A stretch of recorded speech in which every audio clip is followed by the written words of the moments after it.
Es un gusto estar de nuevo con usted y esto es ¿Qué está pasando? Soy Francisco Figueroa y un saludo especial para donde nos estén viendo. Gracias por acompañarnos. Estamos en una interesante entrevista con el licenciado Julio Valdivieso.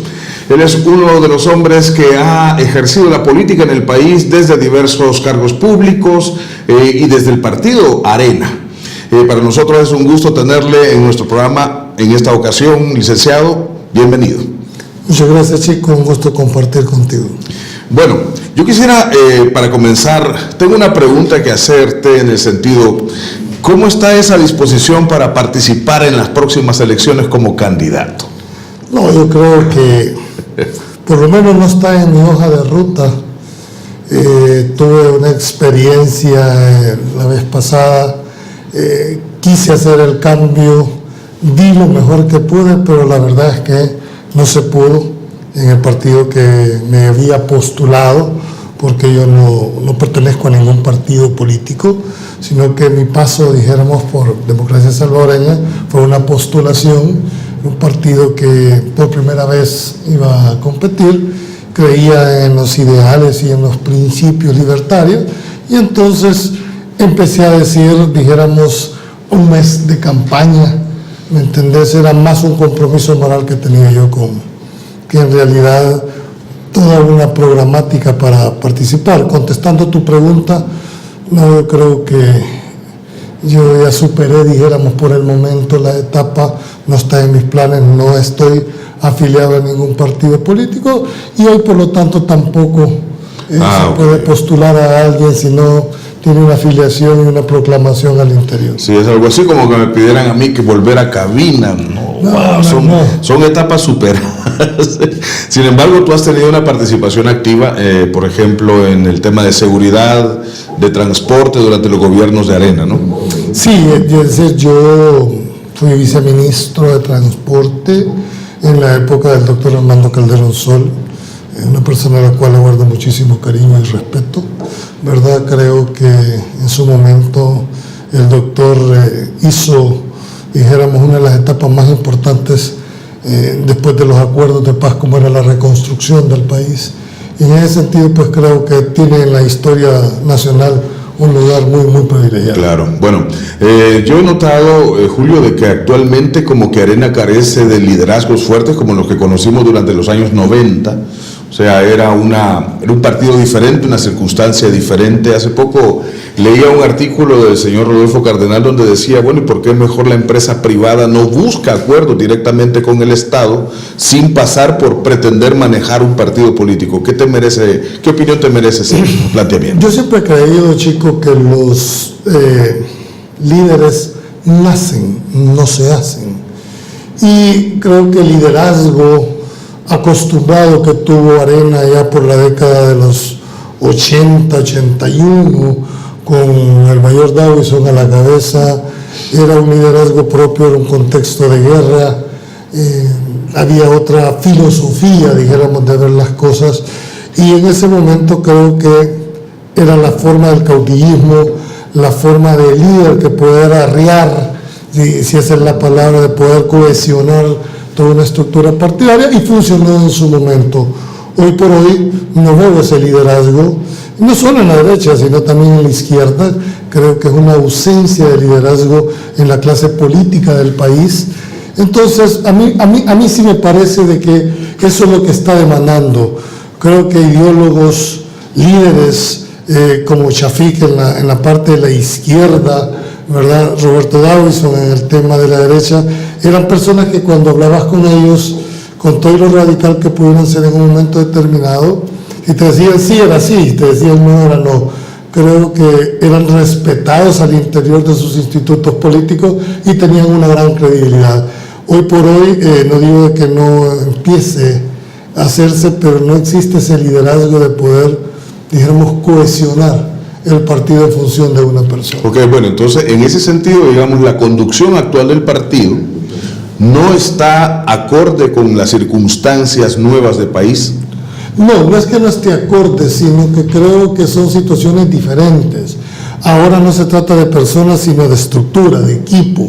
El COENA funciona, por lo menos desde fuera, yo no estoy adentro, pero desde lo que mi perspectiva y lo viví en su momento, es que la estructura del partido como tal era la que liderea la política a seguir dentro y fuera del partido. Sin embargo, de todos es conocido de que hay pugnas hacia los interiores del partido que no se quiere aceptar públicamente, pero existen. Exacto. Adentro del partido mucha fisura, que creo que el gran reto de este presidente va a ser cohesionarlos para poder enfrentar una elección, porque si no van cohesionados a las próximas elecciones, creo que va a haber problemas en el partido. Ok, pero la impresión que me queda a veces es que tenemos una presencia, lo que le decía hace un momento, una presencia demasiado fuerte de parte del sector empresarial queriendo manejar personas dentro del partido. O sea, ¿qué sucedería si la empresa privada se dedica a sus asuntos y llega a un acuerdo directamente con el gobierno? No pretender hacer país por medio de un partido, sino de un acuerdo bilateral gobierno-empresa privada sin meter sus manos en el partido. ¿Cree usted que eso es posible? Sí, por eso es factible. Es más, ANEP, como representante de los empresarios, tiene la obligación de jugar política partidaria, no de partido identificado con ellos. Ellos tienen por norma, por estatuto, defender los intereses de sus agremiados. Por lo tanto, perfectamente pueden jugar un rol directo entre ANEP como dijéramos, como la entidad que aglutina a todos los empresarios, o por lo menos la mayoría, directamente con el gobierno. No cometan el error de asumir una función partidaria con una función gremial, porque ahí sí lo van a desnaturalizar. Creo que ANEP no puede jugar un rol partidario, es decir, identificado, o asumir, dijéramos, el rol de un partido político. Tienen que asumir un rol gremial, y en ese rol perfectamente pueden hacer, dijéramos, el acuerdo directamente con el gobierno. Que algunos de los principios de la gremial pueda coincidir con algunos postulados de un partido de derecha, eso no le veo problema. El problema es que se cambie la cachucha, cambie en el rol sin tener muy claramente definido el rumbo. Exacto, entonces uno de los aspectos que habría que cambiar, digamos, para que la derecha pueda ejercer un papel nuevo, renovado, sería separar agendas. Yo creo que sí. Es más, y cuando hablamos de derecha no solo me estoy refiriendo a Arena, me estoy refiriendo a aquellos partidos que pescan en la misma pecera. Lo que pasa es que hay gente que pesca bajo la bandera de la derecha, pero actúa como izquierda, y eso es lo que yo no veo. Yo creo que podemos platicar, dialogar, ¿verdad? Podemos ser adversarios, no enemigos, pero sí adversarios, porque son dos formas distintas de ver una realidad. Cuando la derecha en este país no esté muy claramente definida en cuanto a los intereses que deben de defender próximamente, creo que al final vamos a terminar un poco más fracturados. Ok, porque puede suceder entonces, creo, y este es el otro tema del que quería hablar con usted, es, vamos a una campaña electoral. Hay algunas encuestas que prevén un repunte de la derecha, no porque esté haciendo un mejor papel, sino porque hay un desgaste natural de la izquierda. Entonces, en ese sentido, ¿cuál tú crees que podría ser la actitud del Partido Arena como para jugar un mejor papel como opositor en el actual contexto, ya frente a unas elecciones que son... Déjame decirte, siempre lo he dicho, sin temor, con todas las consecuencias que esto acarrea, y no lo hago desde el punto de vista visceral ni por criticar, pero he dicho que la gran ventaja del FMLN es que no ha tenido oposición en el sentido estricto de la palabra, porque la oposición tiene que ser una oposición propositiva, una oposición firme, una oposición que le dé salida y viabilidad al país, y simplemente hemos ido viendo temas eminentemente coyunturales, pero no hemos tenido una oposición que vea hacia largo plazo. Yo no veo por qué no sentarse con su adversario y buscar acuerdos de país. Si ese es el rol, lo que no se vale es bajo la mesa. Pero arriba es válido que la oposición negocie con la izquierda, negocie con el gobierno. Me explico, porque en la política eso es el arte de gobernar, es el arte de cómo tú te puedes conllevar con las demás fuerzas políticas del país. Sin embargo, el rol que se ha venido es decir no, creyendo que eso da frutos electorales. Ahora, si al final de todo este análisis, tú como oposición llegas a decir, no vamos a dialogar, bueno, si esa es la decisión del partido, equivocada o no, pero cumplirla. Pero no puedes a medias empezar a decir sí, pero no. En política no hay no contundente, son circunstancias.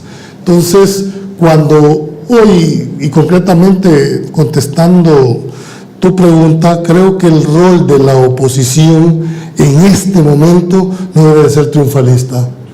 Es más, yo vi la última encuesta que estaba por lo menos 5 puntos arriba, el partido Arena del FMLN.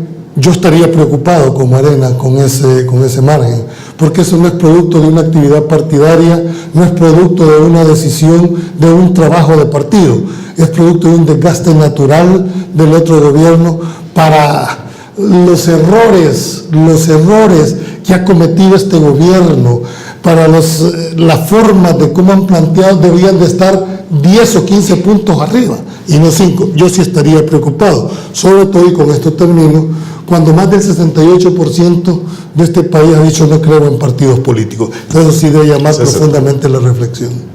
Efectivamente, entonces, ¿no será que estamos frente a una crisis del concepto de democracia? O sea, hay un aspecto que yo creo que es muy importante retomar, y es que, digamos, el esquema de los 3 poderes del Estado, como que estuviera entrando en crisis, porque el cuarto poder, que jugó un papel que fue el que hizo la prensa, hoy lo hacen las redes sociales, y hoy las redes sociales están desbocadas, nadie puede controlar como se controlaba la prensa antes, y entonces el Estado está atosigado, no tiene capacidad de deglutir todo lo que tiran las redes sociales, están totalmente desbocadas, sin control. ¿No será que el esquema está en crisis? El esquema de la democracia en el país. Yo sí creo de que el sistema está con las vísceras de fuera. ¿Por qué razón? Porque no hay una credibilidad, por lo menos lo que reflejan las encuestas, en el sistema de partidos políticos, que creo que en mi criterio es un error. Un error porque la Constitución es clara de que el único instrumento para alcanzar el poder son los partidos políticos. Sin embargo, por una sentencia de la Sala de lo Constitucional, se permitieron las candidaturas no partidarias, dando otro rol distinto, cosa que nunca compartí, porque no era la filosofía, dijéramos, con la que el constituyente del 83 se dio. Ahora, en el tema que tú planteas de este cuarto poder, o el poder del cuarto, como se quería decir, es que ya no existe ese autocontrol en los medios de comunicación, sobre todo en los tradicionales. Entonces, cuando los políticos de más edad, cuesta mucho que entendiéramos el rol que juegan las redes sociales. Y si tú le preguntabas en un momento determinado, hasta en forma despectiva, sin saber cómo incidieron en las últimas votaciones. Yo te puedo decir que para mí las redes sociales juegan, en mi criterio, más de un 70% en la incidencia de la vida, no solo del Estado, en toda la vida. Es más, creo que la Organización Mundial de la Salud ya declaró como enfermedad o como manía el hecho del celular. Si tú observas a cualquier persona donde vaya, anda con un celular, ya no digamos 2 celulares, claro, están permanentemente conectados. Por lo tanto, creo que una subestimación del político tradicional a ese tipo de medios. Pero a mí me consta la forma en que las redes sociales inducen de una manera directa en la percepción. Y en política, la percepción se vuelve realidad. Efectivamente, bueno, acabamos de vivir la experiencia de una política que, voy a omitir el nombre, que quiso ya introducirse en la política, y las redes sociales estaban de entrada con el machete desenvainado, y parece ser que la excluyeron. Vamos a una pausa y volveremos en otro momento para esta interesante plática con don Julio Valdivieso.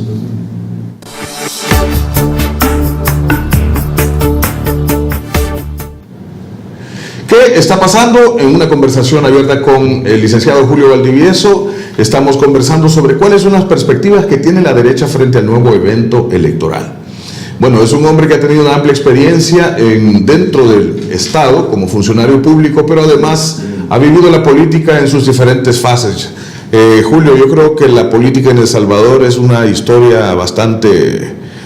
cualquier telenovela o cualquier película se queda corta, ¿no? Con todo lo que ha pasado, y me imagino que eres una persona muy fogueada en la política.